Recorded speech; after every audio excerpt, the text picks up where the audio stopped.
Hey, I think we're live again. This is Tom Bell, and I have Carlos. We were just talking about how I butchered your name. It's Reddick, right? Redlich. Redlich. Yeah, you can just call me Carlos. A lot of people get it all mixed up. I'm used to it. All right, so I'm going to tell on myself. Carlos politely reminded me that I spelled his name incorrectly. And I'm like, oh my God, let me fix it. So I fixed it, and I'm telling you now, I fixed it without the L. So it's okay. No wonder I couldn't share it. Yeah. So this is episode 6, and let me set some expectations for the live stream. I can't remember what I named it. I'm not sure what I named it for this time, but really what we're talking about is a lot of aspects for coaches to fill in the one missing piece, and that's getting clients who want to spend money. That's the short version, right? The part of the path to fix that is getting clients to whom you are well matched. Yeah. Your skills equal their pains. And right. that's like part of the secret sauce for the solution. And on the journey, it's going to take us to a lot of places. The most, if you ask me and Carlos, because we both happen to be, pretty good copywriters, we're going to tell you, and it's true also, that that's probably the biggest of the magic bullets. Unless you have the good fortune to hire somebody who's right. Look, if you're a yoga teacher and you're the best, do that. Like, right. That's not just good advice. That's a tactical instruction set, right? Mm-hmm. You will put yourself at a tactical disadvantage if you don't focus entirely on being the world's greatest, Burkham yoga teacher, whatever, right.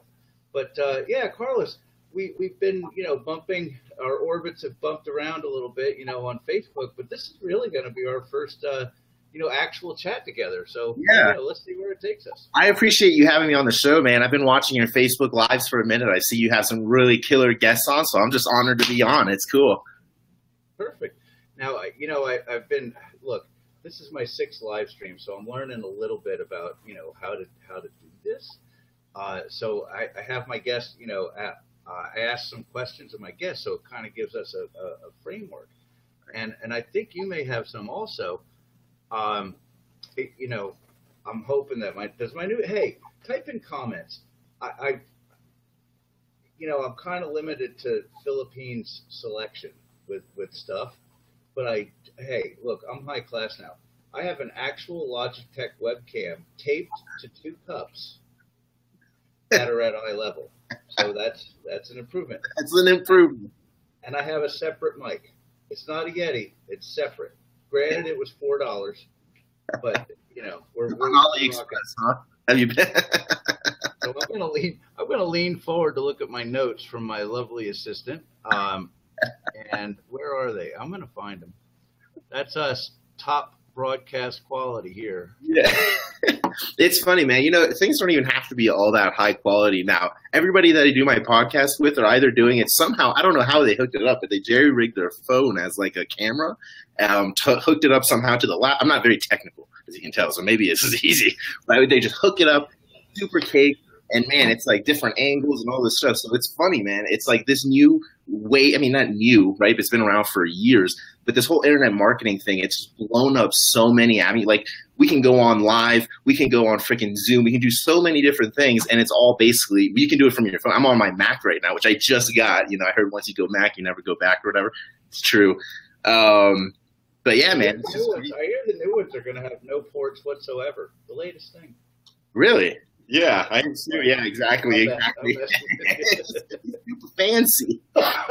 Great. I've anticipated everything you want to plug in, and it's either not needed or it's in there already. Yeah. Exactly. So, I'll tell you what, BeLive.tv, it has let me down a time or two. It's weird stuff, like it won't post the user's comments in the stream, or little stuff. But all in all, it's I have to say the truth. I've never wanted to do live video, certainly live, but I've never wanted to do video at all because it's time for some dental work. But if it wasn't for BeLive, I wouldn't be here. I mean, I knew I needed to do it. I knew that because I kind of suck at monologues. So Right. for me, the interview is a big part of it. It's just I'm more comfortable talking to somebody, Yeah. and kind of hard to get. I mean, two people, yeah, there's some software out there, but man, BeLive is pretty much moron proof. You just Yeah. really, Yeah. it's just simple. So It's awesome. where should we start? I mean, the whole context is about coaches and how to get coaches more of what they want, which is mostly clients. Right. And once they find clients, they want clients with money. Yeah. And the thing that I want to inject into the conversation always is don't follow the mirage of serving clients on topics that you think are more valuable. Serve clients on your gift, like what you're good at, and the money will figure itself out. And like in theory and in practice, you're just not going to compete with somebody. Like, say it's copywriting, right? Right. I got friends that are selling copy courses. I'm going to sell one. You may sell one. Mitch has one. It's good. There's some people that just can't write copy. Sorry, sunshine. It's just true. Mitch is cool. I like Mitch. Oh, yeah, I like Mitch a lot. But so where should we start? What do you want to ask me something? Do you want me to ask you?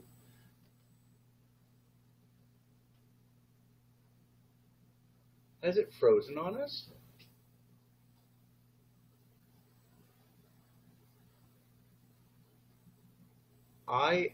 Okay, folks, I'm looking at a frozen screen. Carlos, type in the comments if you can hear me. And if you can, yeah, I think Carlos might have had to reboot his computer. If he's out for a minute while it's rebooting, go ahead and type in a question, and we will answer it. I will answer it. If Carlos comes back, he'll do it. Let me make sure he gets a new link so he can get back in. So don't make me go to dead air, folks. I'll just make something up to talk about, but it would help if somebody typed a question. So I'll give you a minute or two. Good. Saved by the returning Carlos.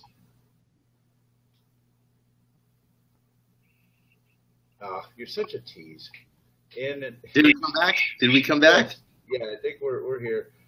Remember I was saying how uncomfortable monologues are? Yeah, surprise monologues. I'm out of here. So, I'll encourage. We're going to jump into it. I want to encourage listeners to pour on with the questions, because we can help more like that. So I'll, for those who are new, I'll say that, I'll toot my own horn just a little, so at least people know what to ask questions about. I've been doing this 19 years, $150 million. I've written all my own copy. I write copy for clients. I'm pretty good at business strategy and tactics, and also scaling companies from, 2 or 3 or 5 million up to 10 or 15, which carries its own set of challenges. Carlos, how about you? What would you say your resume is? Man, you know what? I started out, before I was even a copywriter, I actually had a couple MMA gyms.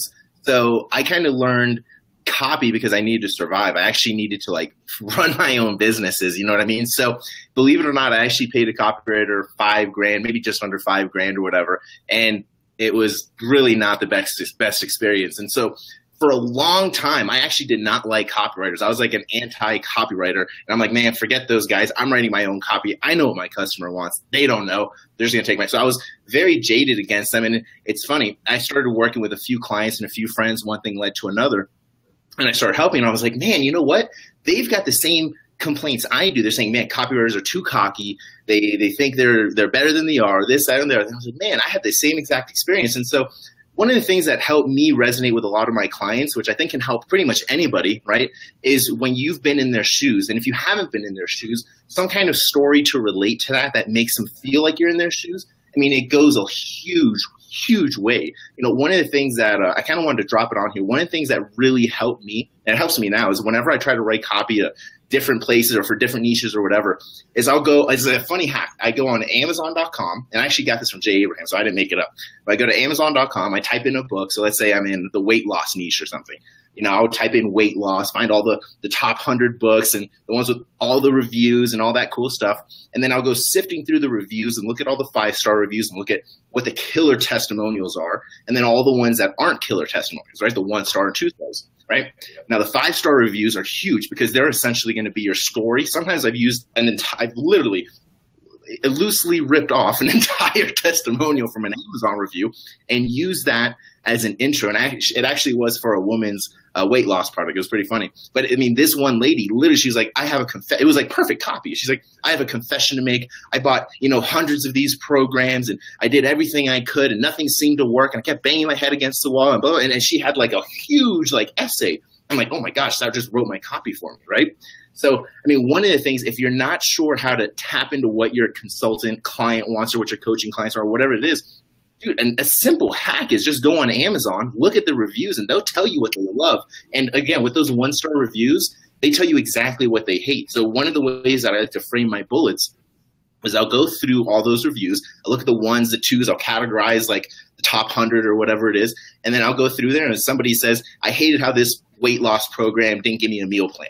Right? Okay, sweet. So now my bullet is going to say, unlike all these other ones, you get a 90-day meal plan. Keep it, right? So those will actually form my bullets and even my intro. And that's like the guts of the copy. So a lot of the stuff can be found online. It's just very simple customer research.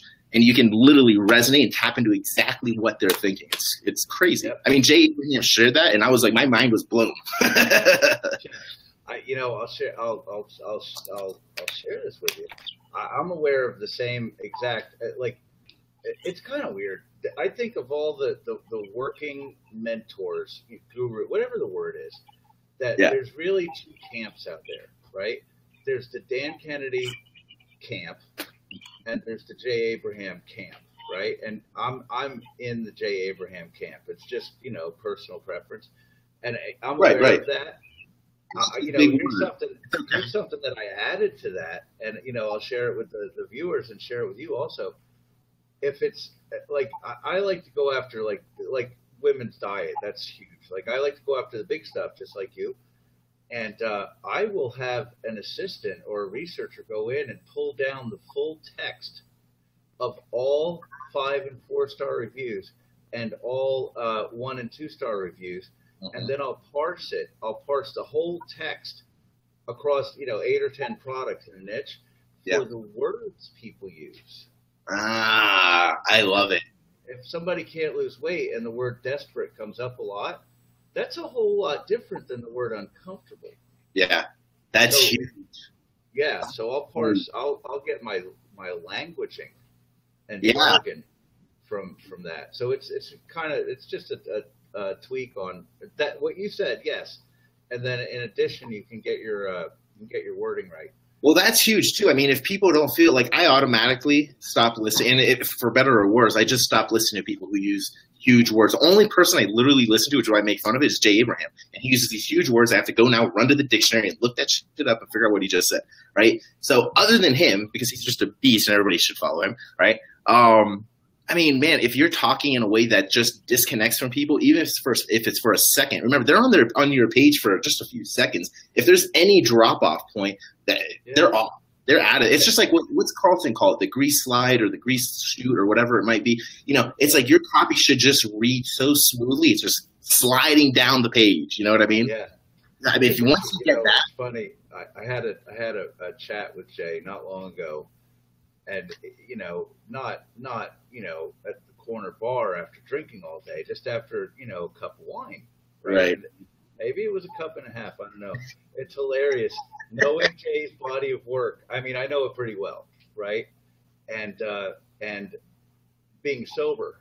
Yeah. And then talking to the guy himself after a drink or two. It was kind of fun. That's pretty cool. I can only imagine, dude. I can only imagine. I mean, it's funny. I remember listening to Dan Kennedy tapes and when he's talking with Gary Halbert, Joe Polish, all these guys, and, they're dropping Jay Abraham. I'm like, man, and I thought about this not too long ago, very recently. It's funny that we're talking about all these old school guys, right? it's nothing has changed. The principles haven't necessarily changed. The tactics have changed. You know, maybe I want to run a Facebook ad, but I'm still going to ask a yes question, right? The tactics may just be a little different, but the principles are exactly the same. So a lot of times I've heard people say, man, you know what, and these are like fresh marketers, right? I mean, some better marketers already know this, but they're fresh marketers who are like, man, I just need the newest thing. I need the Lewis House. Like, I don't know anything about Lewis House. Maybe he has great stuff, but you should also look at the stuff from Halbert. You should also look at the stuff from Carlton. You should look at the stuff from Kennedy and Abraham, because these guys literally did it in the hardest time, I believe. If you can crush millions of dollars in direct mail and space ads, when you're forking over thousands of dollars, not $5 a day in Facebook ads, you need to make sure you're a master of your craft, and you need to make sure it's working, right? So Facebook is great. All the online stuff is great because it lets you test super fast. Like, I mean, sometimes my copy, I write it in one shot and I don't even revise it. I test it and I just get my feedback and then I revise it, right? But that's just the benefit. But I mean, man, the guys who really knew what they were doing back then, they didn't have that luxury. Right? And sometimes it's just calling up the person and like, okay, what do you like? What do you want? You know what I mean? So you just proved something to me, Carlos, that I am my freaking dad. You know that joke of the old codger that's like, when I was your age, I used to have to walk through the snow both ways uphill. And when I was your age, we used to have to wait 3 months to find out if a split test worked. Now you wait 3 minutes. Yeah, exactly. I'm like, man, if I haven't gotten results in like 2 days, something's wrong. Like, you know what I mean? Just drop $50 or $100 or something over a few days, and you'll get some feedback. You know. When we were doing Today I Can, it was a grant offer, $60 million. We would split, and we were like the first people out. You know, split testing wasn't really even a thing, right? And I would get this bright idea. Like, we used to test the damnedest things. Like, I would shoot a model for the upper left position on my webpage. That's often a place where you'll have a photo. Right. I would have her looking in 16 increments where her eyes were fixed in the photo. Just weird stuff. And it moved the control. That one did. That's cool. We were selling like 1,100 paid units a day, 6% conversion. So that's I mean, it's like a dream thing. You could put up a split test. I mean, there was no such thing as a paid split testing platform. We had to build one. Yeah. And we would get our answer in 6 minutes with like 3,000 or 4,000 clicks. Yeah, it was like that. Yeah, that's so true. It's funny. You know, I'm just building up my email list for my Jeet Kune Do martial art group, so it's very small. I've got 13,000 people in the group and about 4,000 people on my email list. So I just sent out an email and I sold 6 shirts like while I was sleeping yesterday. And I was like, that's so cool. I didn't even pay for Facebook ads. I just used my list. And it's funny because a lot of the stuff that I kind of put into action is based on what Kennedy or Halbert or all these other guys said back then. They're like, you know what, go all chips in on your list. And so the way I'm thinking about it is I can make tons of money doing Facebook ads and crushing sales and doing that. Yeah, you can do that once you get it. One of the things that I'm trying to, again, we're going all chips in, is I'm using Facebook and I'm blasting all of those people to just join my freaking list. I'm doing a contest giveaway, building the email list. But I mean, Facebook, from what I've heard from people on like the inside, people who are way more superior than I am with Facebook, they're saying you really got about 2 or 3 years, maybe more, maybe a little bit less or something, where it's kind of like this is the golden period, right? If you want to get freaking conversions, like I'm getting subscribers, it's unheard of. In my mind, it's unheard of. I'm getting subscribers to my email list for 27 cents as high as 51 cents. It's crazy. So, I mean, you wait a couple more years, that might go up to $1 or $1.25, and now it's like, shoot, now we got to go to Snapchat or let's find something else. But right now, Facebook is crushing it. If you can get yourself into some kind of niche or into something and build that freaking list, once Facebook dies or anything dies, you still got that list. You know what I mean? And just that small test, I mailed out those 3,000, 4,000 people, whatever, for a shirt. I was like, man, I got 6 sales. I didn't do it. I didn't pay for anything. I didn't do anything. I was like, okay, now I just need to maximize that list more, do a little more stuff. But going all chips in on that list is just, it's huge. It's huge. Yeah, I mean, I'll share a couple of thoughts with you. I mean, my pedigree is email. Like I came up in the business with direct email, opt-in. Nice. You know, I just out of left field, just so I can get Steve Sheldon's question answered. And this will be so random for you, Carlos, because it was a post that I did like 3 days ago. Steve, it was the nudist resort. That was a lie. I didn't live there 3 years. It was only 2.5. That's awesome. The other day it was National Tell a Lie Day, so I can't remember what they were. I lived in a nudist resort for 2 years. I turned down dinner with the president. I got put in jail for a fart, and there were some others, and they were all true. Yeah. And having said that, I now have absolutely no idea. Oh, email. Even lately, because I keep tabs. Lately, it's about $1.20. So yeah, 26 to 50 cents, and Facebook's great. It's crazy. But Carlos, I'll share an opinion with you. Yeah, definitely. When people write copy, like I look at all the traffic platforms as a discipline all by itself, right? Like I've presided over 1.4 billion clicks, all paid, right? And people think I'm a traffic expert, and I am. Right. But here's the weird thing.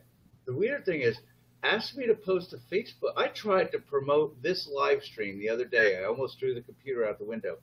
I haven't the faintest clue how to do SEO or Twitter or Facebook. None of them, right? Right. But you know what makes me a traffic expert, and you too? I can convert clicks to dollars better than the best of them, right? Yeah. So, yeah, like that's a weird thing to say. A lot of people are saying, "How can I get traffic?"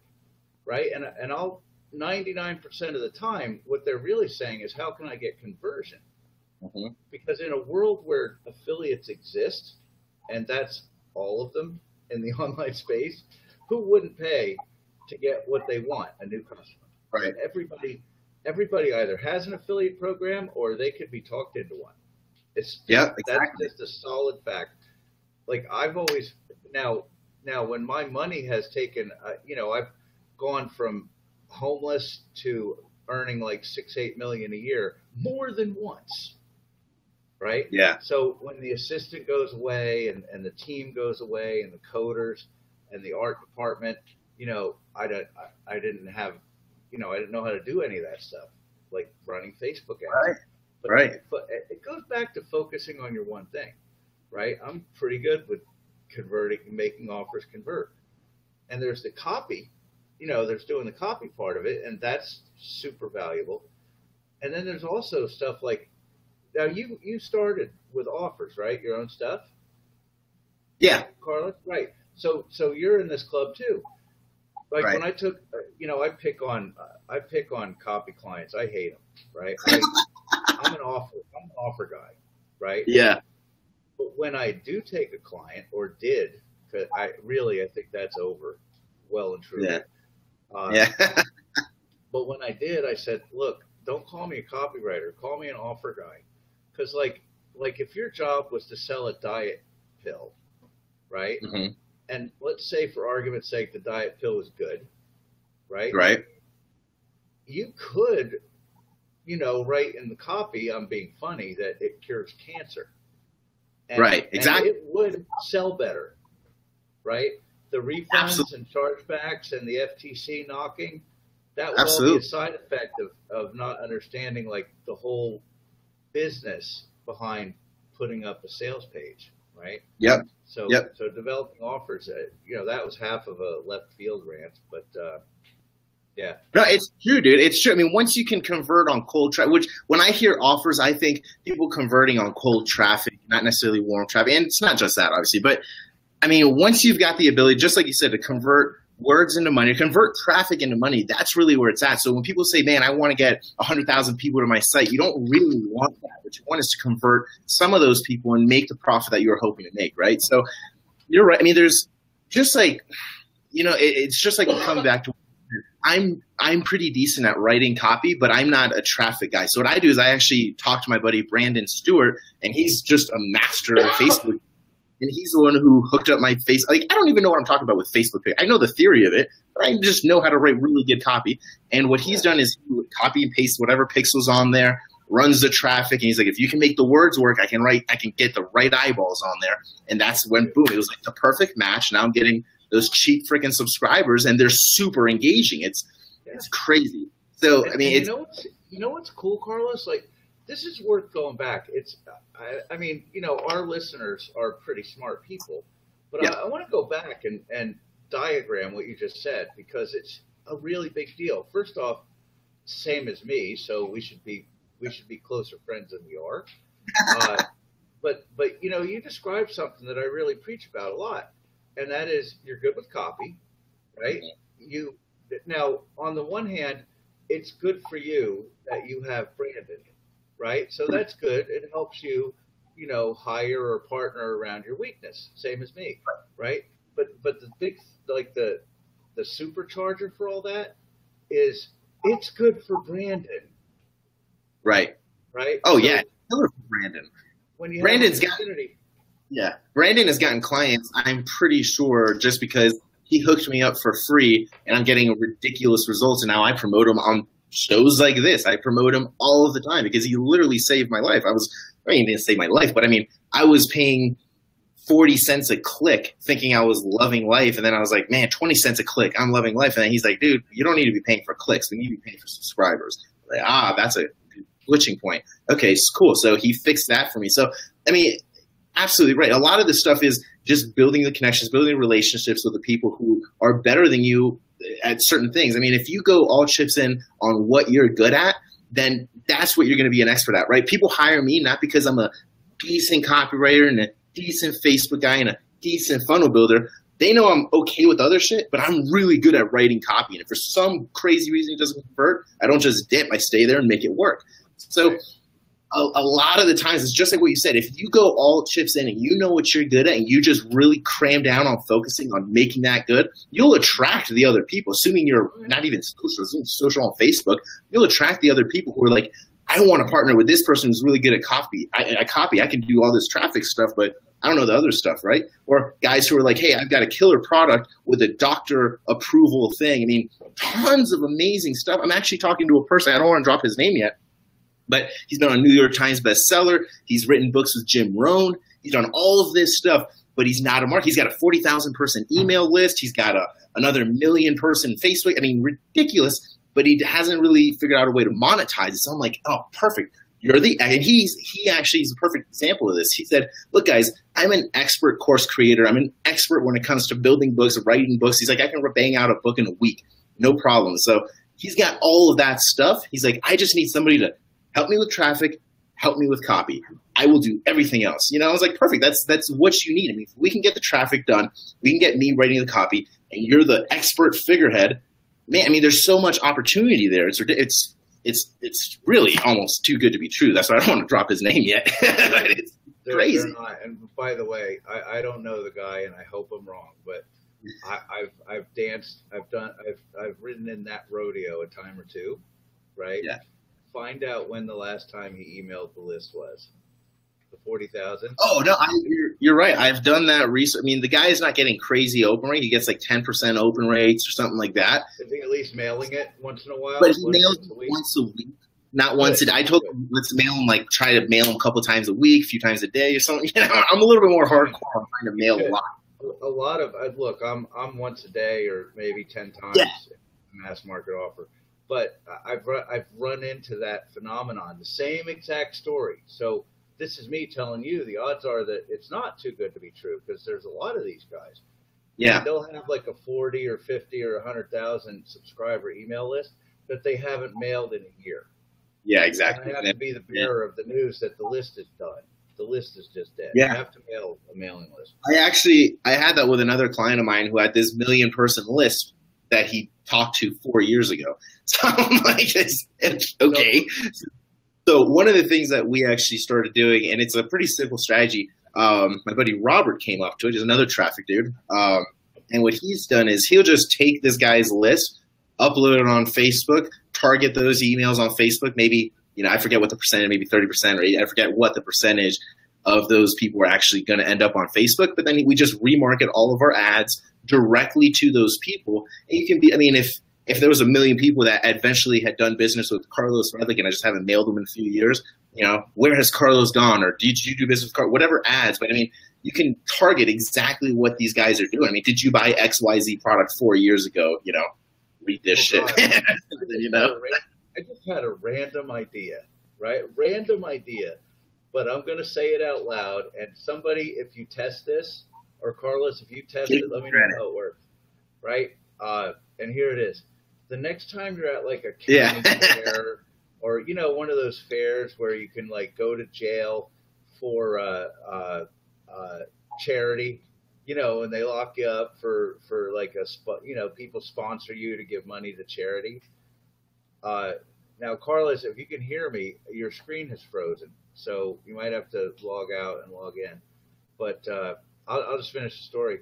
Is find some honorable and legitimate way to get a photo of yourself in jail, like, you know, one of those charity things, or you know, who knows? There's a way to do it. And then, you know, do a Facebook post. You know, what happened to, you know, so and so. So did you hear me or did it? No, it didn't cut out. And you were right at the good part. You're like, and so here's what it is. In a nutshell, find some honorable excuse to be photographed behind bars. Like, you know, they have these town charities. And then, yeah, do a Facebook post like, what happened to Carlos Redlich? Right? that. All right. Yeah, I love that. That's really cool.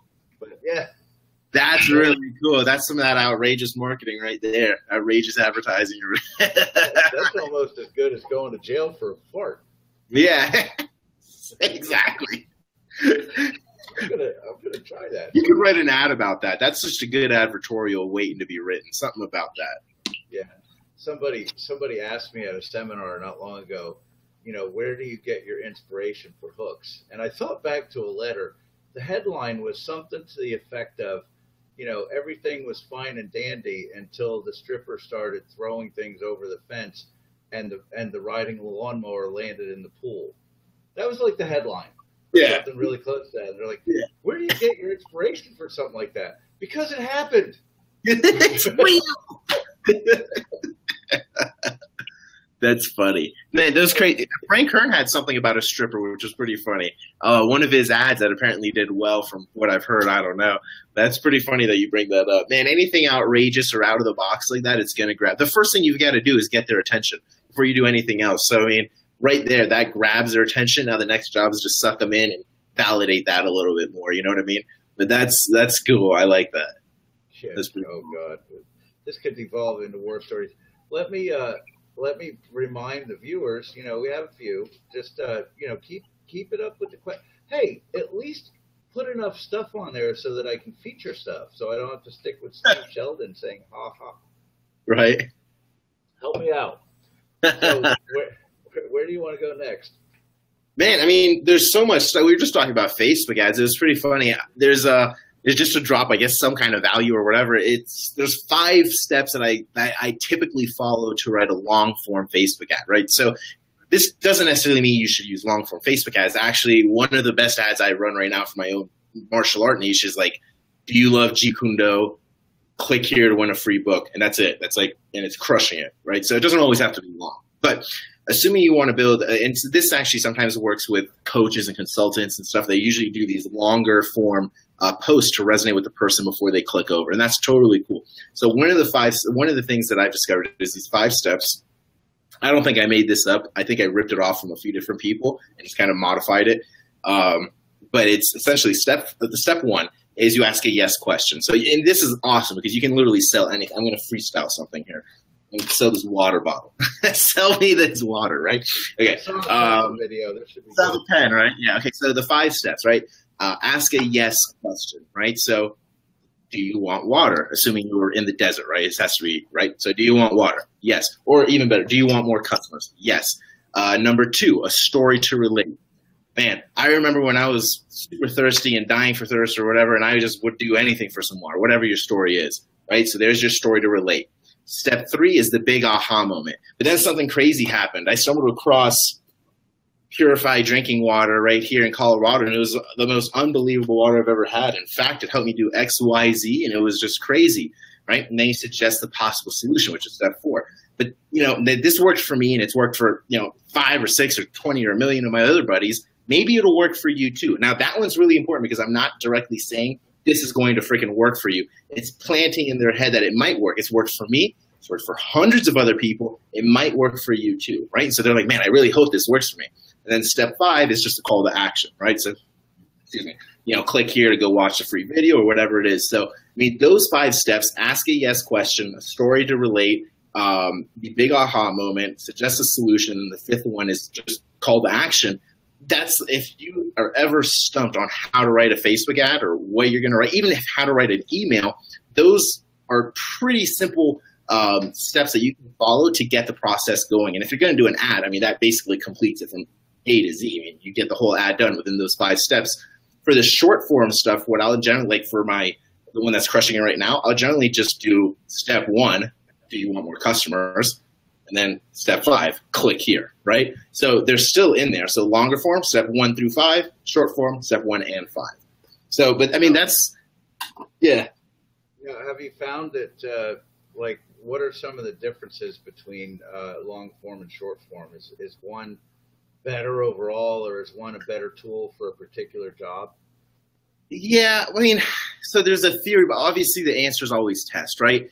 And as much as I'd love to say the long form stuff crushes it more because I just get paid more to write long form stuff, it just doesn't happen all the time. I mean, it really depends. I've noticed for stuff, if you're selling anything e-commerce, for example, I would almost always stick with short form ads. Just for some reason it works. I wouldn't go into a huge paragraph.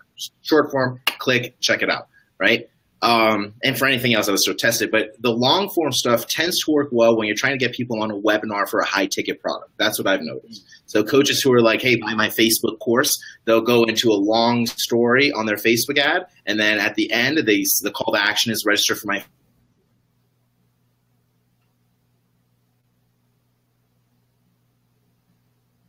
Oh, we've lost Carlos for a minute. So while I'm waiting, Carlos, if you can hear me, let me know, or imagine you'll log back in. Steve, I'll fill in your question and I'll post it. So we'll cover that while we're waiting on.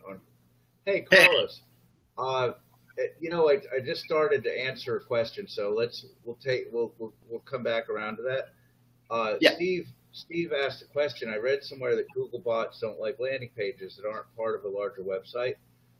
Steve, whether or not that's true, I frankly don't know. I think maybe it is, but here's the even bigger answer. That is only relevant to whom someone that SEO even matters. With paid ads, it's a non-issue. Now Facebook and or Google pay per click. So, they may or may not rank a page.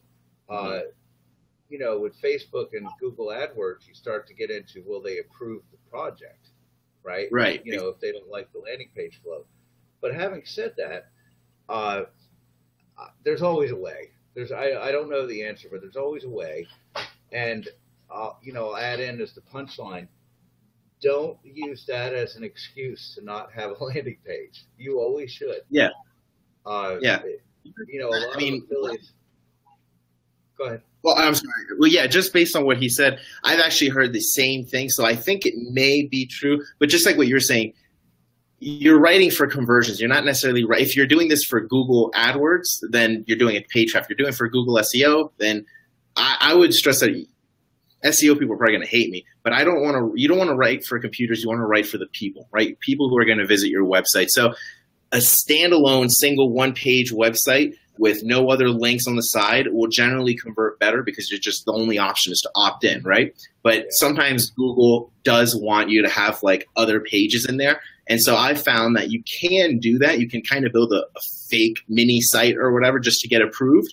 And a lot of the copy on those other sites or on the other pages should also direct them to go opt in, right? So if I have my main landing page, but then I have to have like a services page for some crazy reason on the top or something, then I'm going to write a very killer sales page for my services page, but it's not going to be to sell anything. It's going to be to drive them to opt in. It's all going to, the entire site should have one purpose in this case. And then that way, when you're marketing it, it's just funneling in, right? So it doesn't matter what page they go on, you're still approved, and that way it's still funneling onto your list. I mean, at the end of the day, you've got to build you're an email guy, so you'll probably stress this even more. At the end of the day, you've got to build that list. I mean, I don't know how accurate, you can actually confirm this more with me. I've seen it true with a couple people, but not with everybody, that on average, for every person on your list, you have the potential to make $1 to $3 per person per month, right? So if you have a 10,000 person list, you have the potential to make $10,000 a month up to $30,000 a month, right? Assuming my number, right? My math is $2.20 in BizOp, in lower end internet market. So that's about dead on. Exactly. So, I mean, it's just about the relationship you're building. So once you've got that list, man, I mean, I'm seeing it now in my own business. I'm seeing it with my clients' business. You've seen it for years. Once you've got the list, that's your biggest asset, man. I don't care about Facebook or Snapchat. Everybody's freaking out about all these different social medias. Build the freaking list. I actually talked to a marketer recently who's making tons of money in e-commerce, but he doesn't do any email marketing. And I told him, like, see, now he's starting, but he was like, man, I thought emails were just going down and people only get like 10 or 15% open rates. I'm like, yeah, but you know how many free clicks that is when you got like a 50,000 person list or 100,000 person or whatever. And these people know you, like you, and trust you. And it's just, you're entertaining and you're keeping them I mean, this is better than Facebook ads, right? You don't have to keep retargeting shit out. You can, but it's a lot of people this is a lot of people say that Facebook is the new mailing list, and I'm like, well, yeah, except I have to pay to, reach my own friends with EdgeRank. I want to add two things to the last two topics that we talked about. Yeah. All the pages, pages being completely laser focused on doing the one thing, generating the email. Yes, it's worth adding also that's a discipline. I see sales letters that are driven by paid traffic with navigation, right? if it's a funnel, if it's a linear process at which you're controlling the flow, aka sales funnel, the only navigation on that freaking page better be a button that says buy now, right? Yeah. So having fidelity to what the page is for, totally agree. In the exception that, like the customer service page should be dead on focused on serving the client's need and getting them a link back to the sales process. But right, exactly, yeah. Laser focus.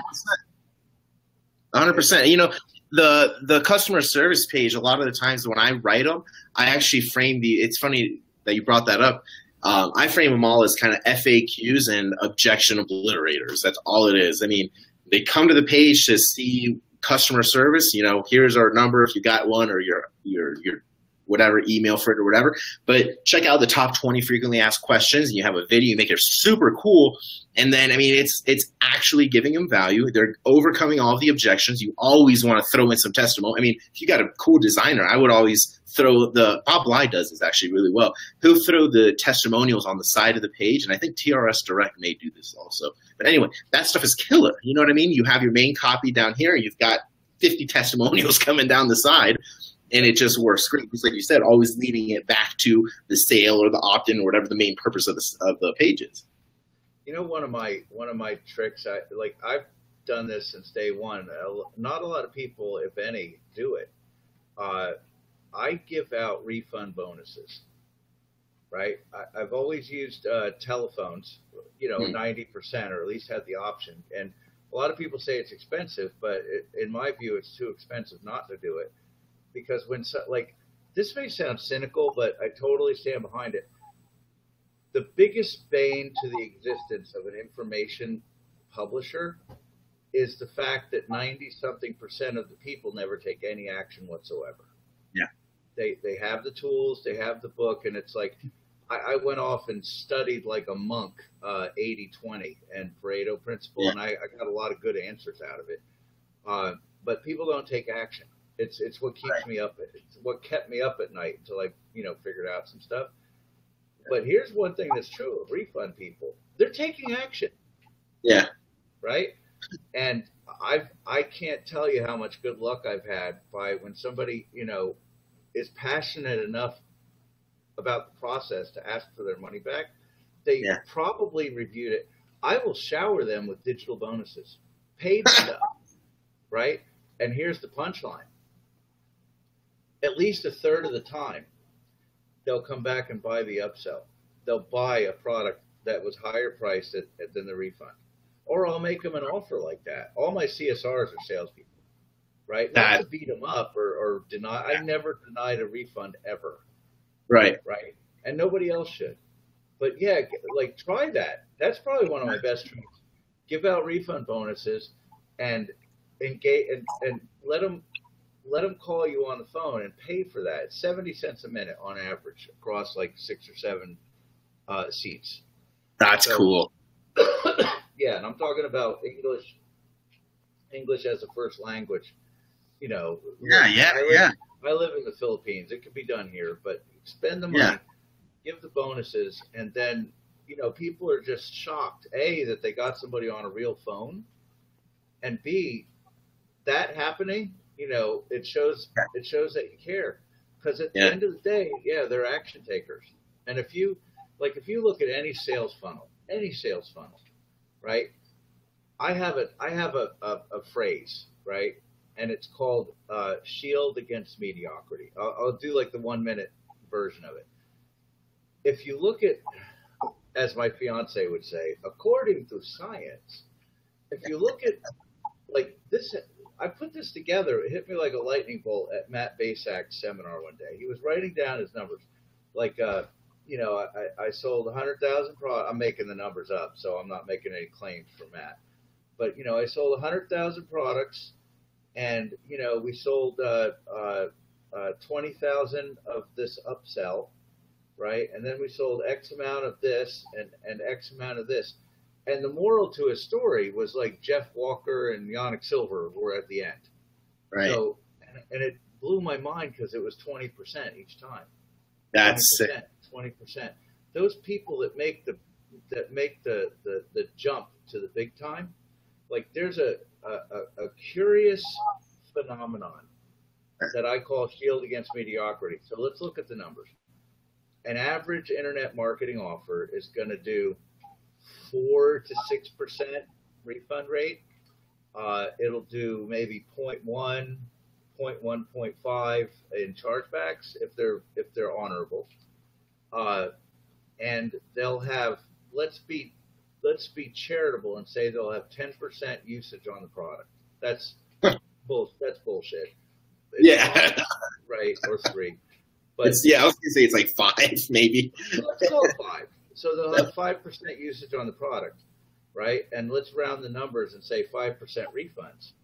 That leaves 90% of people who are either they have some momentum going on. In other words, it's easier to expect them not to do anything than to do something. So asking for a refund, but I asked myself the question, 90% of the people that are paying money for your stuff are not and not refunding it.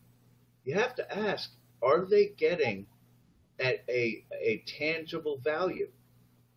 And my answer is, and this one's probably worth writing down for the people on the call because this is a pretty big deal. Because I'm going to tell you how to leverage it, right? I call it the shield against mediocrity, right? They are getting an actual tangible benefit. And that is, I use a caricature in my head of a little snivelly accountant type guy with a pencil protector. And his boss is like the butch guy with the muscles in his shirt, right? and he's like, and the little accountant guy is holding this figurative book to his chest and saying, if that stupid boss yells at me just one more time, I'm going to open this book and I'll show him. It's tangible. It's real. Yeah. Right? It's their shield against mediocrity. Now, here's the punchline.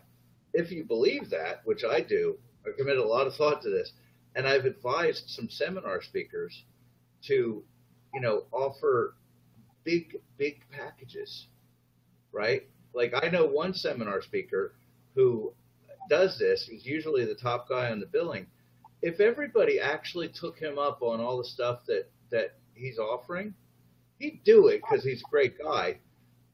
Usually I just name him and then I have to apologize. But he'd do it because he's a great guy. But it would put him out of business because there's like this is so cynical, but it's so true. Somebody that will, and these are real numbers, somebody that will pay you $3,000 for a seminar package, right? If you put in a road bump as drastic as asking them to answer 3 questions prior to getting started, just 3, yeah, you'll only have to fulfill half of your stuff. Sorry, Sunshine, that's just the way it is here in the real world, right? And you have to know these things. It's not like you're putting in a speed bump to slow people down or spike their value. Yeah. And then here's like the other punchline to it. Usually, and you have to like find the balance in your info guru-ness to be okay with this. Your job is to tell the truth on the pitch, is to deliver what you promised, right? And show up for the training. And if somebody needs help, like any good teacher will tell you, we love the people that show up for help. I spend hours with people who aren't giving me money because I love dealing with people that do stuff, right? Yeah, absolutely. Show up for your stuff. But if they can't be bothered with, answering requesting something, I'm okay with holding on to that money. Yeah. Unless they ask for a refund. And the other like weird cool thing about that is when they procrastinate on filling out the stupid form, they know in their head and heart that it's their fault. So they tend not to slam you on Facebook. That's so funny. Now that you mentioned that, it makes things a little bit clearer because every time I'll usually get paid for a product or for a service or like copywriting or whatever, and then I'll give them a questionnaire after they pay me. And it's funny how many times I've got to hound people for the questionnaire after they've already paid me. And I've always thought, like, man, you just dropped like thousands of dollars on this, and I'm asking you to fill out a 30-minute questionnaire. I tell them, like, it's probably going to take you 30 minutes to fill out, maybe a little more, maybe a little less, but about 30 minutes.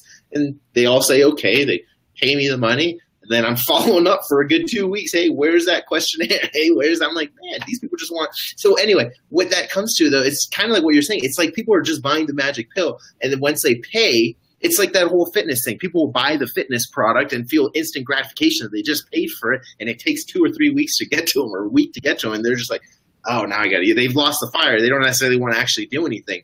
There was a funny, gosh, I'm trying to remember the name. I don't know if it's Math Magic or something. Anyway, it was a math course or product or whatever that was sold through like infomercials and direct mail and space ads and all this stuff back in the 90s. I actually remember seeing the commercials for it. And then I think it was Halbert on one of his tapes. I don't know if he wrote it, wrote the copy for them or just knew the people. What he was saying is that they were getting on average a 5% refund rate, right? And so they were just like, well, maybe we can try and get that down, so they're trying to figure it out. They couldn't get that refund rate down. And they figured out after like 6 months or something that they were mailing out like half the package. The full package wasn't even being mailed out. So the only people who refunded it were the 5% of the people that actually took action on the course and realized there was nothing actually in there. I'll tell you what. I had this same, like that particular story. So what I'm about to say might update what you just said. It's almost to the point where it's an urban legend, right? Yeah. And I believe it happened. It probably has happened more than once. So here's the version I got from John Carlton, who was speaking in the first person. So it's probably good to go, right? It was golf. Yeah. It was a golf VHS training series. And yeah, they had sold it previously and they were recorded. Right. And the refund rate was whatever it was. John's a quality guy, so it was low. Right. And yeah, they had a batch and they thought the world was on fire because the entire shipment went out. They were labeled except unduplicated. So yeah, they were all blank and their refund rate didn't move. So yeah, it's the same. No one even cut open the shrink wrap. God. did a, back when I was young and dumb, we did a survey website, and just on a goof, we were going to sell the book for 47. This was in '99. Yeah.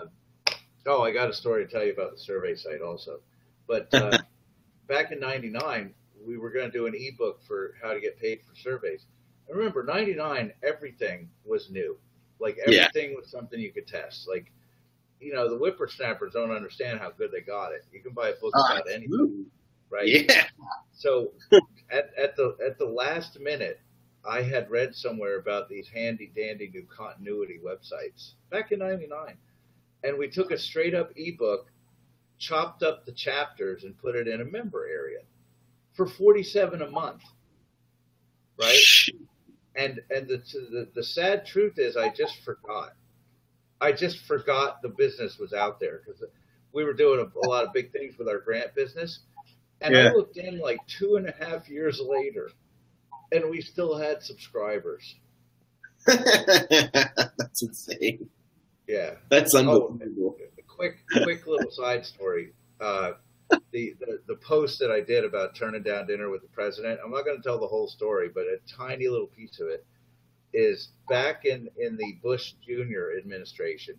They were talking about charging money to get guaranteed placement in the inbox by like AOL and Excite. This was before Google. And I was a very outspoken First Amendment guy for email because I was single opt-in. Right. So in single opt-in, it's possible to put somebody else's email in.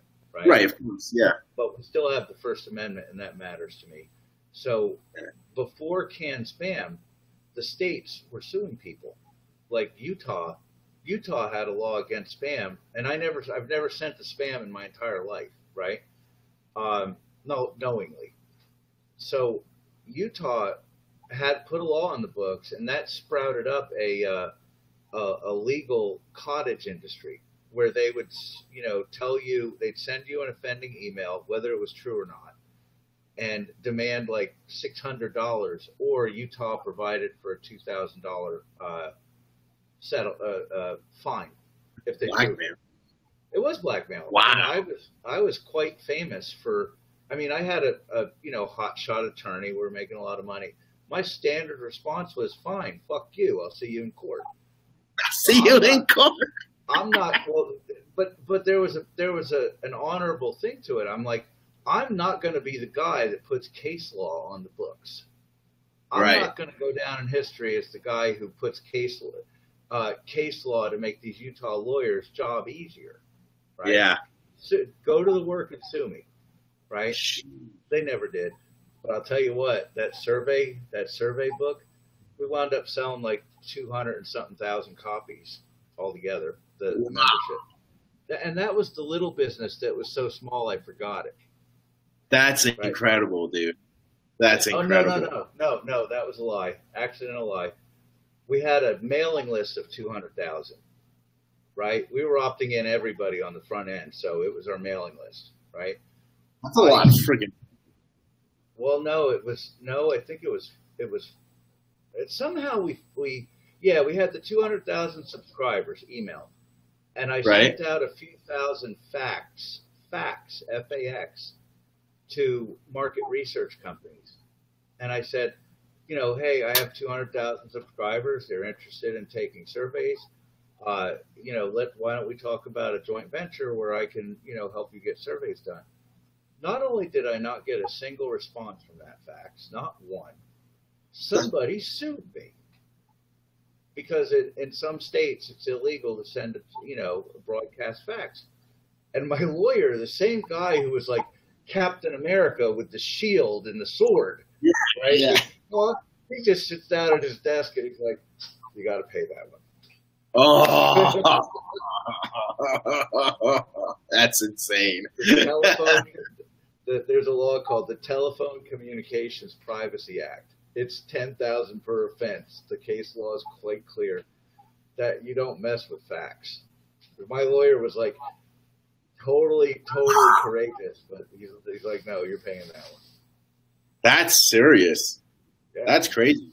By the way, if anybody ever gets a fax anymore that they didn't ask for, you can go get 2,000 or 3,000. Simple.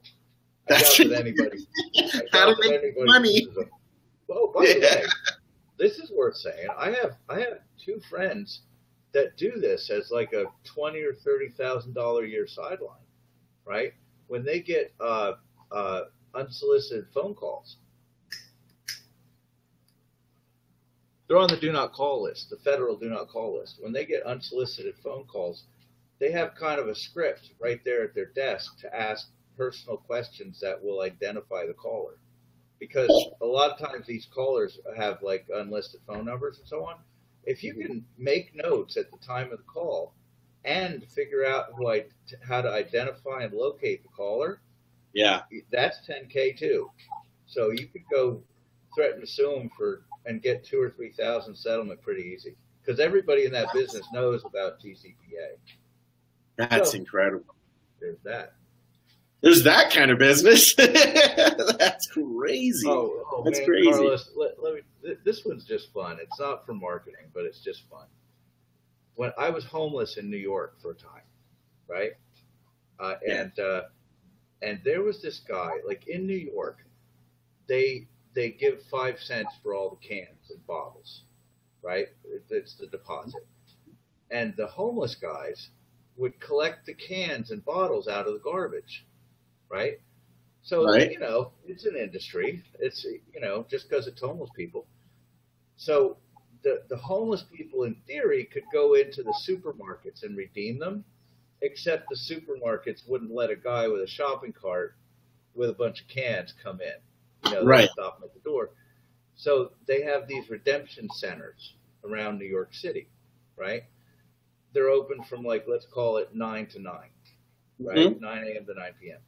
This guy would show up with 6 shopping carts with a little crew and pay 2.5 cents per can off hours, right? Dressed the same as the homeless guys and so on. So here's the punchline. This guy, I saw the cans and I did the math. He would go with this wagon train of 7 shopping carts straight into the redemption center, because that's where he camped out all night. Yeah. And these carts were stacked 6 or 8 feet high past the cart with tarps, right? And I could do the math what the cans cost and the 2.5 cent spread. This guy was making $200,000 or $300,000 per year after employee expenses. Oh my God! There's a million ways to make money. God, that's incredible. Yeah. Wow, that right there is cool. That's a million money right there. Even picking up. For all the users out there pondering, how can I build my coaching business? Possibly having a guy with experiences as diverse as that. Yeah. That's too funny. That's too funny. The coaching business is kind of funny. I almost thought about it, and then I was like, I'm not really into that. I don't want to coach people how to write copy. Just personally, I don't. It's not, But if you want to be a coach, I see it's the same thing I recommend to a lot of my buddies when they're doing it. And it's just put out tons of freaking content.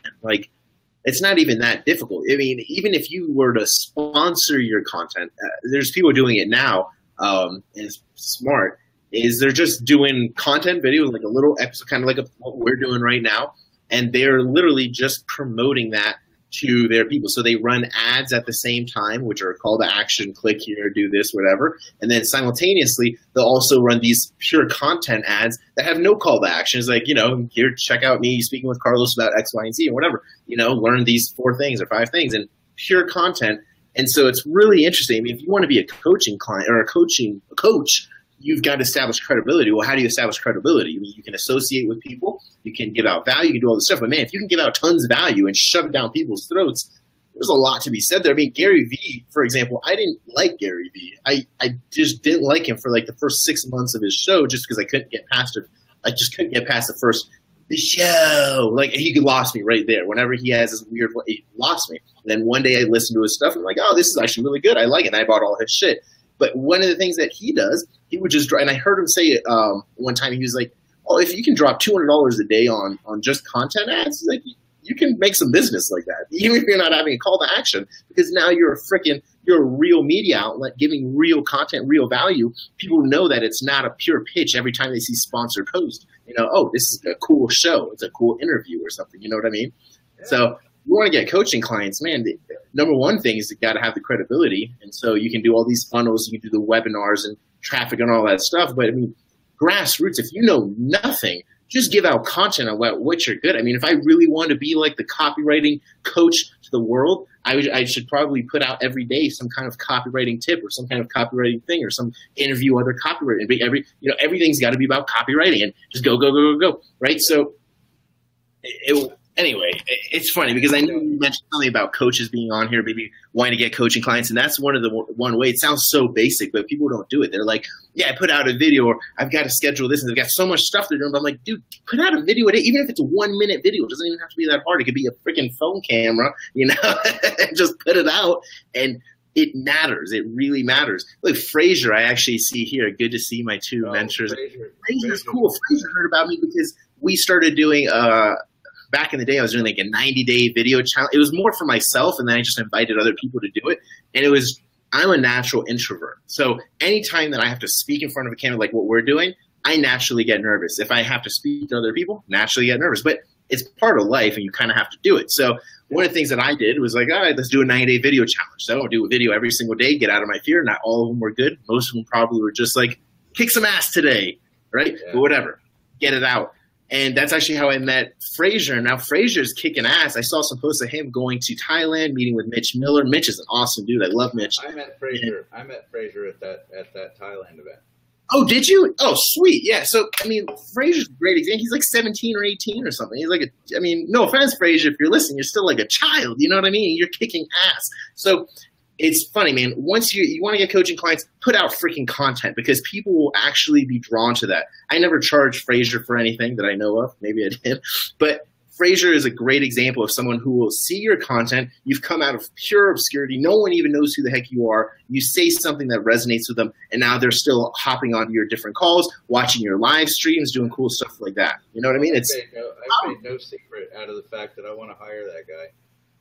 Do it, man. Do it. I'll share like a little war story with you, and then a clip.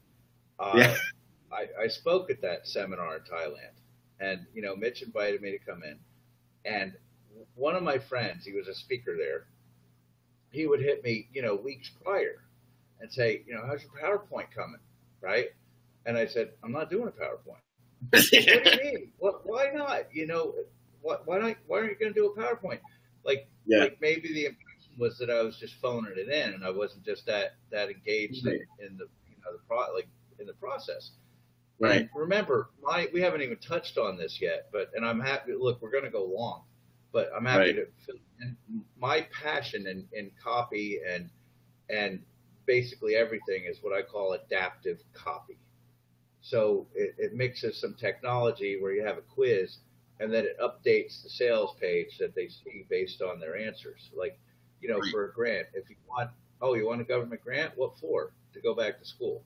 Now the letter's about going back to school with a grant. Right, exactly.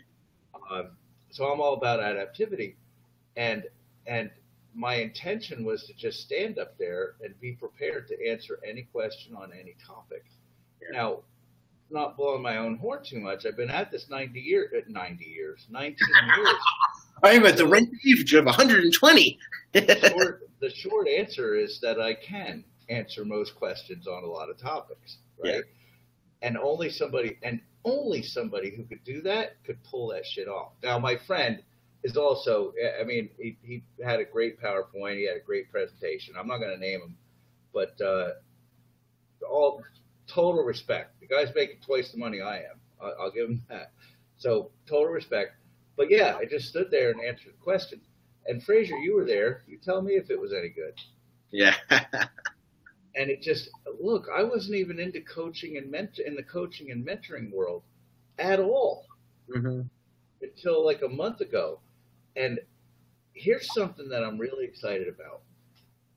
Like, it seems like every year or 2 years, the flavor of the month changes. First it was Twitter, and then Facebook, and then this, and then that. And this year, the past year or two, it's high end or high ticket clients. Yeah, it's so funny how before it was like fire your clients, don't do that, and now it's all about get clients. It's so funny. People literally need to write something that is different, so they can have a USP. And it's a strategy. It's not mine. But here's what resulted from that. Like I don't hate these people. I'm not even mad at them. Actually, I like having them present in the market because it gives me something great to compete with. Right. And I call them 20-year-olds in Lamborghinis. These are kids who wrote kids. These are people who read a book about how to, counsel people in matters of life or business or yoga or anything, but they don't have the credentials. They can't really do it. They followed a process. Right. And the nice thing about live streams is you really just can't do them unless you know the stuff. Unless you know what you're actually talking about. So here's a crazy business model. It's a long shot, right? But something that I jotted down recently is if you want to sell a high-end coaching to people who need it and who need your exact skills, like one way to do it is to do 30 live streams, each with a different expert every night with a different audience. Mm-hmm. And even if you hate video, even if you have bad teeth, do it. Right? Demonstrate your value, demonstrate your content, and like show up for the thing and help people. Yeah. Man, that's a model. Maybe I should try that. Yeah. It's funny that you talk about the adapting stuff because I grew up trained in Bruce Lee's Jeet Kune Do for 15 years, and that's kind of what I started teaching as well. And so it's funny. One of the biggest things that I loved about Bruce Lee and what really attracted me to him was that he was so big about adapting to certain situations, to any situation, right? And so if you, just like what you said, I mean, if you're on and if you're a real expert, I mean, just go on the spot. You don't need to prepare a speech. I mean, unless you want to, but you know what you're talking about, and so you can deliver that, right? So, I mean, I forget where I was going with this. Shit, I just lost my train of thought for a second, but man, where was I going with it? I was right on a roll. Oh, Bruce Lee. There we go. That Bruce Lee was really interesting because I realized when I was watching a lot of like videos and documentaries on him, they did a quick swipe of his library and just like glanced over it like it was like no big deal. And he had hundreds of books.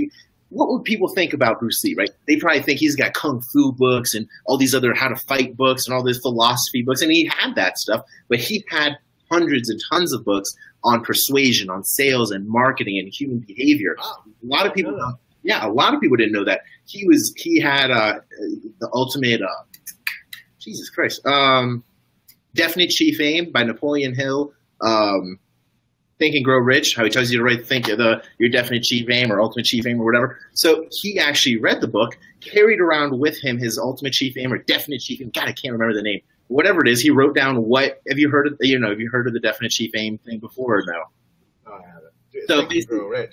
Yeah, Think and Grow. So basically what he would say is, write down your goal or what you want to accomplish on a note card and put it in your wallet or in your pocket. So anytime you're feeling uninspired, you grab it, you look at it, and you're like, damn, that's what I'm doing, right?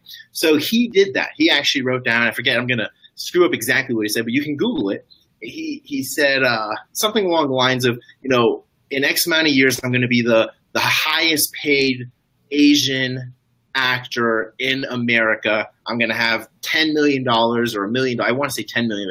I have $10 million in my house or in my bank account. And then I'm going to be able to live, however I would like or whatever. Right. And so it was very interesting because the only thing I would change for that. And I remember thinking, I'm like, man, he should just live however he wants now. But whatever, I get it's his ultimate chief aim or definitely chief aim. But it's cool because people don't realize Bruce Lee was a master salesperson, a master marketer. I mean, he literally distributed his entire knowledge through movies, which at the time, there was no internet or anything. You could just do a freaking YouTube video and boost it or sponsor it. You had to get it out. So what's the fastest way to get your thoughts, your philosophy, your martial art out to the public? Well, a master marketer would get in front of the TV. And how would you do it? You do it with story. So if you want to do a story, you bring them in with Enter the Dragon or Return of the Dragon. You suck them in with the stories of the movie, and you actually, I mean, I don't know if Jackie Chan or Jet Li or any of these guys have developed a full martial arts system and promoted it through movies. Not many people do that shit. If anything, he was a true revolutionary, and he adapted to all these different situations. And that was one of his big things, is adapt to all these different stuff, adapt to all the obstacles. And so if you're on fire, man, if you know it, you don't have to necessarily prep. It's just like what he was saying is, you know, I don't throw my punch or I don't throw my kick. It just happens by itself. So when you're that good at martial art, it's second nature. When you're that good at marketing, at copywriting, it's second nature. You don't have to prepare. You just go. You know what I mean? Yeah. So it's very cool. So when you said that, I'm like, man, Bruce Lee, dude, should have been on this podcast too. It becomes, you know, look, I'll tell on myself. It becomes a it becomes a strategic. I guess the correct pronunciation is a strategic tactic. Yeah. Where if you got it like that, you know, the right way to do it is, you know, stand and deliver, give out value, right? Because that just makes sense in any business scenario, right? And if you leave the format open-ended, yes, you could adapt. It leaves you free to adapt to anything. Right. And the cool thing is, because there's some justice in the world, people can tell. Like if you're like, you know, chest out, arms open, saying "bring it on," right? There's just no way to script for that. There's no possible way to script for that, right? And I'm not typing on Google to answer any of these questions. Yeah. Well, you know, it's sometimes depending on what the interaction is, right? So I think it's better to not have so many scripted things, especially when you're doing it two-person dialogue stuff, or even if you're doing a presentation with a small group of people, with any group of people. If you're able to get feedback from them, I think you're going to be able to deliver far more value instead of having your canned script or your canned pitch or your canned presentation.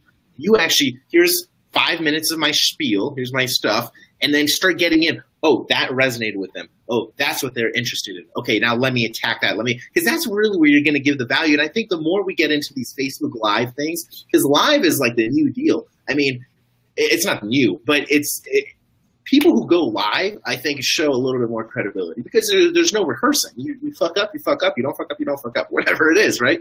And man, I think as we continue to go in this direction, the people who are real experts of whatever it is they're good at are the ones who are going to thrive. Just like what Bruce Lee was when he was doing his martial arts stuff. He was a true martial art expert, and he just got that shit in there. He was always training himself. So without talking too much about Bruce Lee, I mean, just like you said, if you're able to be the superstar, if you're able to hone your skills to be as amazing as they possibly, you got to be freaking good. I mean, dude, that's going to pay off dividends in the long run. You know what I mean? You want to know a pretty neat dividend? Like, this was just funny. Somebody called me a live stream expert the other day.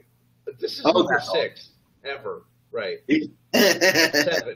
7 because I did a spontaneous one about the story I'm about to tell you.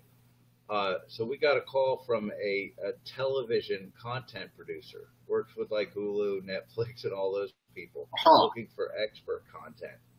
This was like 2 days ago. I don't know if he knew it, but I have a good friend, Gail Kingsbury, he's looking for like 260 hours. She has like 200 of them already. As far as broadcast quality content, that's like another $20 or $50 million opportunity. In addition to the stuff we're working on, it's going to be a really good year. Everywhere we turn. I agree. Nice. I agree. I mean, it's just doing it too. I mean, a lot of the times you're probably not going to, I mean, I don't know. I know you said you're doing like is it a 30-day or 45-day? You're doing like a live 30-day, right? Yeah, sometime soon I'm going to start really mentioning that I have 2 15K builds that I'm going to do for clients where I just build them an adaptive flow that works. And then I have a 2K group coaching thing for 10 people. I have 4 spots left where we're going to just all the stuff that we're talking about, like the copy and the adaptive funnel, it's just going to happen. And we'll do 8 calls teaching people how to, you know, maximize on the leads once they get them. Yeah, So that's huge. It's a no-brainer. I mean, if anybody can afford that and do it, then it's a no-brainer. I mean, once you're able to get someone who's actually done that shit to help you side by side to figure it out, if you can make $2,000, like that's kind of fucked up. You know what I mean? You probably shouldn't be in business. 1.4 billion. I forget if it's leads or clicks. I think it might be leads. Right. I'll have to look it up to really stand behind the claim, but I think it's 1.4 billion leads because we slung a lot of MLM leads back in like 2002 to 2010. Yeah. Yeah, you learn some stuff.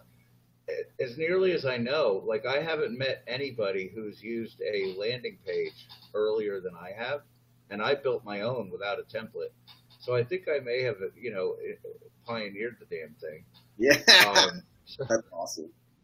Yeah, it's like a really neat funnel that's entertaining to go through for the general public, and then once they get through the whole process, we've discovered what they're great at, what they're not great at, and what they're willing to pay money to fix.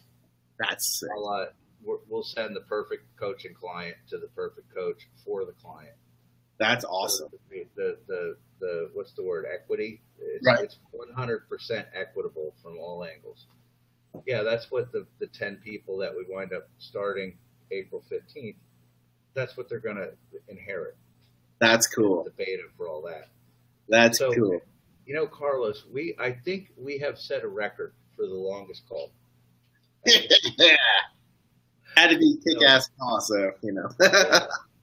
I think I'm going to keep doing these things. So, you know, there might be an opportunity for us to do it again. But yeah, man, I love chatting with you. This is fun. Yeah. Where are you at now? You're in the Philippines? Yeah, I'm in City, Philippines. Have to check you out over there. That'll be pretty fun. Everybody's Come over, bring in Newports. They don't have those there? No, they don't. Yeah, okay. I'm gonna get comments and PMs about that I'm supposed to be quitting smoking, which I am. So maybe but after this, we'll see. Yeah. But yeah, you should just move to marijuana, man. It's way better for you. Read up on the Philippines and President Duterte and drug use. It'll open your eyes. But you know, we're coming into the last little bit. So for the live viewers, you know, if you have any questions that you want answered, you know, while we're still live, go ahead and get them in. You know, I always do this, and I'm not ashamed about it because, you know, my time is somewhat valuable, right? We haven't charged a nickel. We haven't, you know, twisted any arms too hard. If you liked it, you know, engage with this one. I'll answer the questions. You know, like it, whatever, or hate it, or, you know, say what we did wrong. I'm happy to hear it, and then share it because it's not going to cost you a nickel, and it helps with the whole edge rank juju thing. You know, as far as getting people to you know, come on and ask their questions and get their value. Yeah, absolutely, dude. So yeah, Carlos, I wanted to tell you something for you. Because unfairly, you just remind me of one of my best friends, Mike. So his name is Mike Albanese, right? His nickname is Tomo, which everybody knows him by. He has a great client intake form because you had mentioned that you have a challenge with it. And that challenge is about universal. But Mike and I have talked about it, and we've made it as streamlined as possible, and I think it might be online. Oh, so I'm saying it to you. I don't imagine Mike would get mad if, you know, anybody, you know, looked him up on Facebook, fellow copywriters, because he has a shop that hires content writers and copywriters. So he's always looking for. That's awesome. So if we get like 80 people that all want the form, you know, that are seeing this now on the video, I think he won't be too pissed. I don't think so. It wouldn't be the first time I pissed him off. He's oddly enough, he got his start in promoting martial arts. Oh, no way. So seriously, you guys need to talk. That's pretty funny. that I'm trying to pair up with a few different martial art kind of gurus and stuff now to see if we can do some JVs. Because all I've done is I've done it all on my own right now. I haven't even used the power of affiliate marketing. So I'm gonna have to start. He wrote in that niche for years. So seriously, valuable contact. Yeah, absolutely.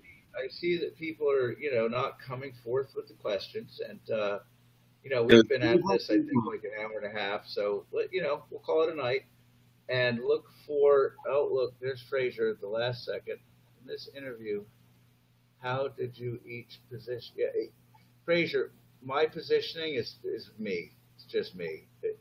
I want people to think of me as a guy who can make their marketing problems go away with technology and quality writing. Carlos, how did you have a specific positioning? The way how did I position it? Like the process of doing it? The process of doing it was I just chose what I was going to be an expert at, and I just went all into it. So I wanted to be an expert in copywriting, and that was something so I don't necessarily want to be, this isn't my goal anymore. But when I first kind of started taking on clients, my goal was I want to be, and I said on different podcasts to try and make it true, is I want to be the fastest copywriter to ever come up through the ranks and become a respected copywriter who makes people shit tons of money, right? So that was something, that's just what I wanted to do. And I had this huge kind of like FU towards other copywriters. And I've always, just because I was screwed by one, and I was like, dude, and I've talked to copywriters, and I was just like, man, a lot of these copywriters are just fooling themselves. They read a Dan Kennedy book, and now they're a copywriter. I'm like, you're not, dude. You really are not. You go through the fucking. I was gonna make a snarky comment about a certain copywriting board, but I'm afraid of those guys. Yeah, so I've been kicked out of pretty much every copywriting board. I think I've been kicked out of every copywriting board except for one. But hey, it is what it is. Don't go there, because that's the one I'm talking about. Nah. Well, I don't know. I've been kicked out of like 4 groups. It's pretty funny, and I've done a podcast with almost all of them except for one. But I actually respect the people. It's funny when I get kicked out of the groups. I know why I've gotten kicked out. It's generally because I've cussed too much, or I've cursed too much, or I'm just a little bit too like, dude, you should fucking do that, blah, blah, blah. And I've noticed that in some copywriting, not at all, but in some groups that are pure copywriting, they're a little bit more, I just don't know. It's like your English teacher, right? It's like journalists. And I'm not that. I came from sales. I wrote a post, or, sometime and really, I'm not going to mention them. And by now you may have guessed who I'm talking about. But, every now and then I'll put a post up, right? And, granted, I'm not John Carlton, right? I'm not Gary Halbert, but I have grossed $150 million doing this, right? And if the first comment I get on a post is my spelling, this is not a conversation I want to be. Not a conversation we're going to have. Yeah. That's silly. All right. But, we could do this all night, but we're gonna, put some people aside. Hopefully not. Put some people asleep. Do you mind if I give a shout out for my book? Go ahead. Awesome. So everybody who's comments too. Yeah. Can I do it? Is it where the chat your host is? No. It's just go back to my Facebook, the post. Oh, gotcha. And I'll put it in there.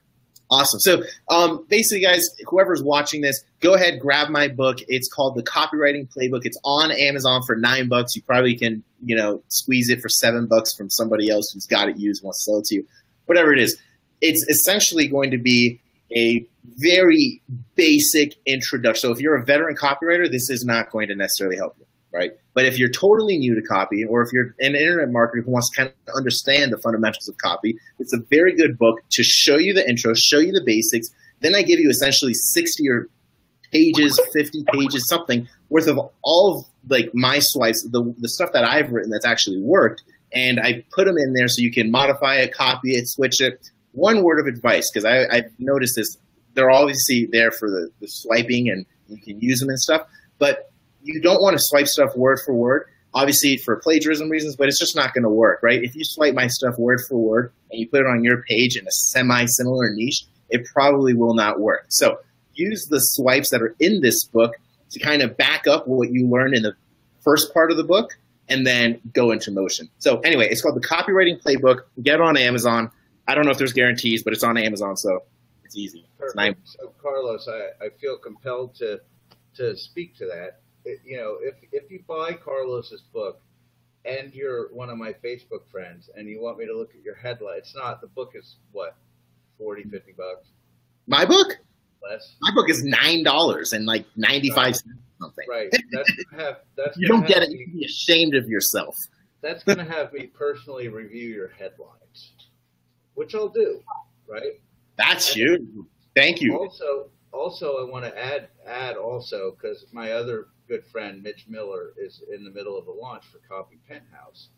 I spoke at the event that Copy Penthouse was kind of built from, so there'll be all my recordings, and I'll put up a link if you are the slightest bit interested in Mitch Miller's course, which you should be. And you hit me up on this post or on the thread for this or on a PM, I will review the entire letter. That's huge.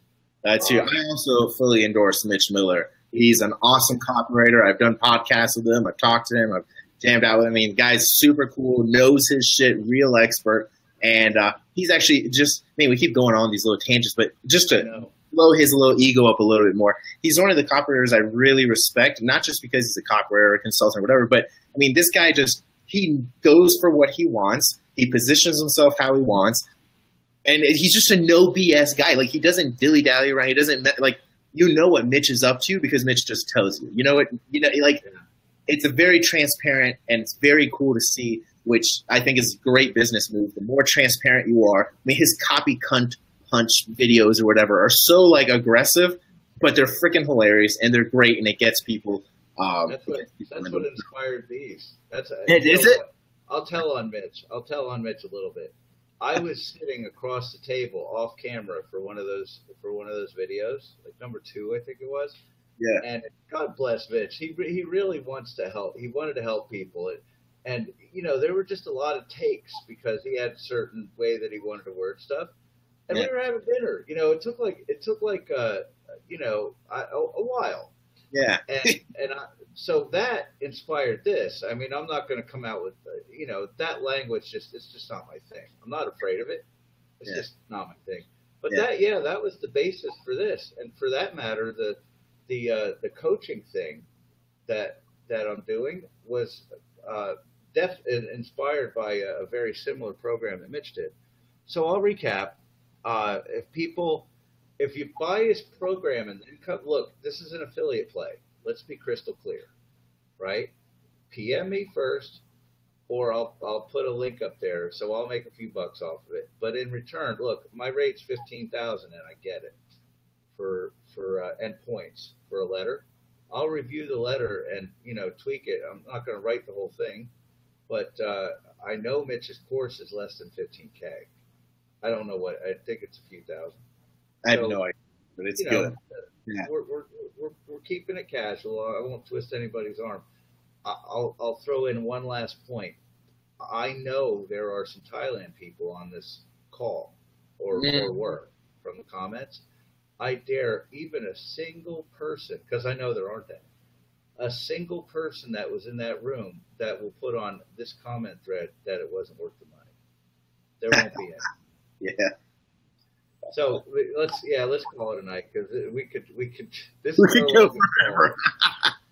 Awesome, dude. Yeah, man. Let's you and me connect because 10 minutes before this call, I didn't really have a relationship with Carlos. Now I want one. Yeah, well, let's do it. That's cool, man. I appreciate it. I'm happy to be on the call. So thanks for having me on, and we'll definitely do this again, dude, for sure. Dynamite. Hey, everyone, have a good night. Well, for me, it's good night, good morning, and talk to everyone soon.